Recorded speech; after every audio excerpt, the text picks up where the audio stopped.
Hello everyone, Ben Woodruff here with the Hutchings Museum. Today I'm talking about cave formations, and specifically I have a stalagmite here, and this stalagmite came from Timpanogos Cave. Now unfortunately it was broken off about 100 years ago.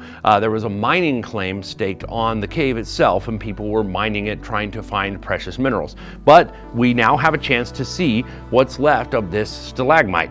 Now, because it was broken, we can see the inside, and if we look closely at this, we can see concentric rings that grow out, just like on a tree. And that is indeed how these formations form. When you have droplets of water containing carbonic acid and a tiny bit of calcium dropping, they will deposit the water and leave a tiny bit of calcium, and slowly a few of those bits of calcium will pick up, hang on, and over time it builds and builds and builds in rings. And we can see these rings on a broken piece like this. You never get a chance to see this in an intact cave.